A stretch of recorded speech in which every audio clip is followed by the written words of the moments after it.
తయారున్నారు కొన్ని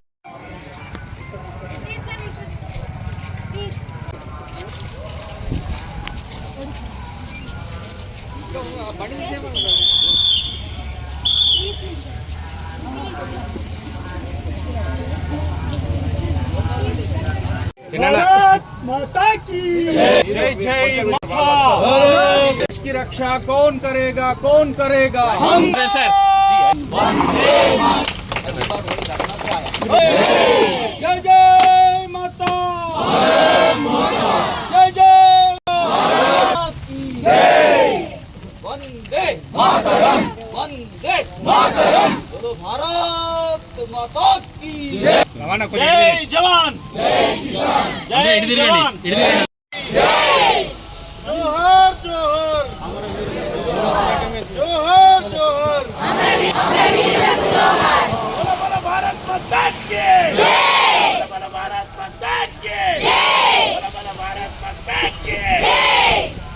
जय जवान, मातरम, वंदे मातरम। जय जवान, जय किसान, जय जवान, जय किसान, जय जवान, जय किसान। बोलो भारत माता की जय।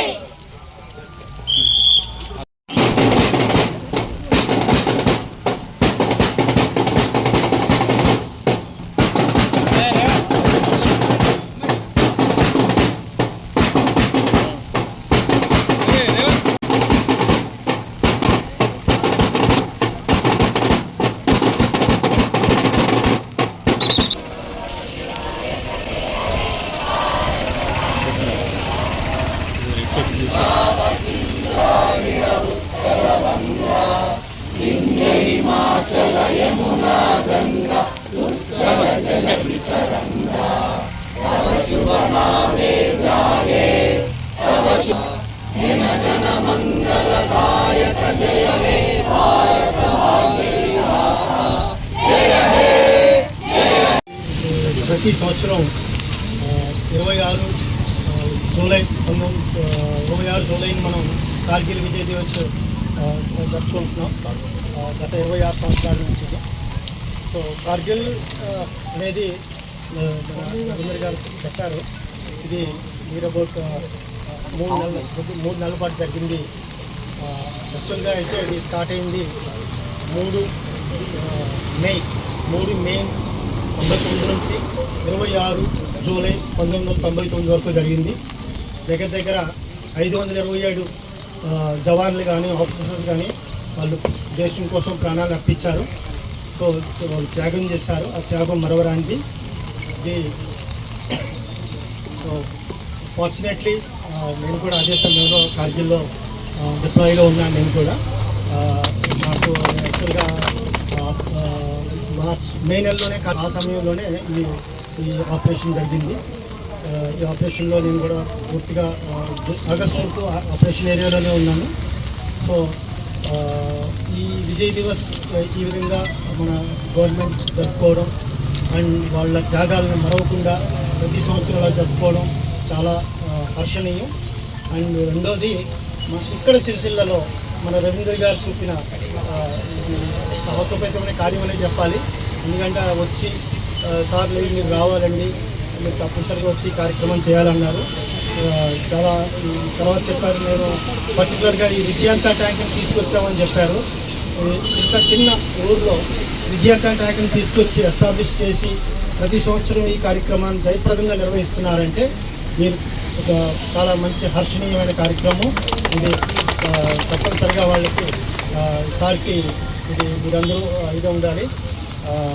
సో ఈ వేదిక మీద నాకు ఈ కార్యక్రమంలో నన్ను పిలిచినందుకు ధన్యవాదాలు తెలుపుకుంటూ మీ అందరికీ నమస్కారం. తల్లి ప్రేమ ఎన్నటికి తరగనిది చెరగనిది, ఈ నా బ్రతుకు పైన అధికారమున్నది తల్లికేను.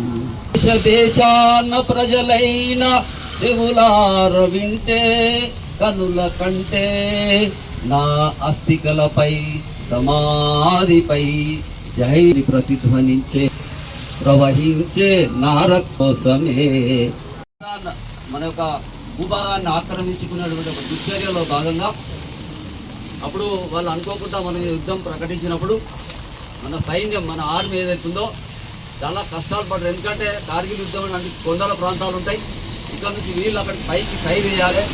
అట్లాంటి దశలో కూడా వీళ్ళు వెనుకడుగు వేయకుండా మొత్తానికైతే కార్గిల్ విజయాన్ని సాధించుకున్నాం. అప్పుడు పర్వేజ్ ముషారఫ్ అక్కడ వాళ్ళ మిలిటరీ తనుండే. అలాగే ఇక్కడ ఉన్నటువంటి బ్రిగేడ్స్ ఎవరైతే ఉన్నారో మన సైన్యం ఏదైతుందో చాలా కష్టపడి ఆ రోజు మనకి కార్గిల్ విజయాన్ని సాధించి పెట్టిర్రు. మార్చ్ 1999 నుండి స్టార్ట్ అయినటువంటి ఏదైతే యుద్ధం ఉందో అది జూలై 26 వరకు కంప్లీట్ అయ్యి మన భారతీయ జెండా జాతీయ పతాకాన్ని అక్కడ ఎగరేయడం జరిగింది. దాన్ని మనం ఆ రోజు నుంచి 2024లో మనప్పుడు కేంద్ర హోంశాఖ మంత్రి విద్యాసాగర్ రావు, జార్జ్ ఫెర్నాండెజ్ రక్షణ మంత్రిగా ఉన్నప్పుడు నేను ఒక ఎన్సీసీ క్యాండిడేట్ 3 సంవత్సరాలు నేను 8th, 9th, 10th అప్పుడు మా ఎన్సీసీ గురువు నారాయణ గారు ఉండి మరి అప్పుడు ఉన్నటువంటి ఏదైతే నాలో ఆ తపన ఏదైతే ఉందో నేను దాన్ని ఉద్దేశించుకొని సాగర్జీని కోరినప్పుడు జార్జి ఫెర్నాండెజ్ గారికి లేఖ పెట్టడం వల్ల అప్పుడు ఢిల్లీకి పంపించి మన సిరిసిల్ల నుంచి ఒక ఇద్దరు మున్సిపల్ నుంచి పంపించడం జరిగింది. దీని ఒక వెయిట్ 40 టన్నులు ఉంటుంది. వారం రోజులు పట్టింది మనకి ఇక్కడికి రావడానికి. తర్వాత ఈ బేస్ కట్టి అక్కడ మన దగ్గర అప్పుడు క్రేన్లు కూడా లేవు. ఎక్కడైతే కమలాకర్ వాళ్ళ అన్నతో మాట్లాడి అక్కడ మైనింగ్ ఏదైతే నడుస్తుందో అక్కడ నుంచి ప్రత్యేకించి ఒక క్రేన్ తెప్పిస్తే దాదాపు గంట సేపు పట్టింది భూమి కునిగిపోవడం. ఆ రకంగా మొత్తానికైతే ఇక్కడ ఈ కార్గిల్ విజయ్ దివస్ ఏదైతుందో మనం ఈ వైజయంతి ట్యాంకును తీసుకొచ్చుకున్నాం. ఇందులో ముఖ్యంగా మనం ఈరోజు గమనించాల్సి ఏంటంటే నేను పోయినప్పుడు వి కృష్ణ సార్ ఎవరైతే బ్రిగేడియర్ కల్నల్ సార్ ఎవరైతే ఉన్నారో అలాగే సాగర్జీ ఉన్నారు. వాళ్ళు ఒక విషయం చెప్పింది అనుకోకుండా హైదరాబాద్ వాసిని, నేను కూడా కార్గిల్ యుద్ధంలో పాల్గొన్నాను. ఇది మన ఆపర్చునిటీ. కాబట్టి దీంతో ఇంకొకటి మనకు అనుకూలంగా జరిగింది ఏంటంటే అప్పుడు ఈ ఈవై నగర్, సుందరయ్య నగర్ మొత్తం మురికివాడలు వర్షం పడితే చాలా ఘోరమైన పరిస్థితి ఉండే. అప్పుడు 40 ట్రాక్టర్లు సార్ 40 ట్రాక్టర్లు మనము పొద్దున 7 నుంచి సాయంత్రం 7 దాకా ఒక 3 నెలల పాటు మొత్తం దీనిలో ఉన్నటువంటి మొరం ఏదైతుందో బ్రహ్మాండం మొరం తీసుకొని దాదాపు 25 కిలోమీటర్ల మొరం రోడ్డును చేసుకున్నాం. సిరిసిల్లలో మళ్ళీగా మొరం అవసరం లేని రకంగా చేసేసినాం. అలాగే వీళ్ళందరూ కష్టపడ్డారు. 8 కిలోమీటర్ల డ్రైన్ కట్టినాం అప్పుడు. అలాగే ఇక మన గురించి మనం అవసరం లేదు, కానీ ఈ రకంగా దీనివల్ల ఏ ఉపయోగం జరిగింది అని ఆ రకంగా అప్పుడు ఇది వర్ధనుకుంటా ఉంటే సాగర్జీ గారు ఏమన్నారు, దీని పేరు కార్గిల్ లేక్ అనేటువంటి నామకరణం చేయడం వల్ల ఆ కార్గిల్ యుద్ధం లేకుండా ఆ రకంగా మనం యుద్ధం చేస్తూ ఉన్నాం. మొన్న అంతకుముందు ఈ ఆపరేషన్ సింధూర్లో మనకు తెలుసు వాళ్ళు ఏం చేశారు.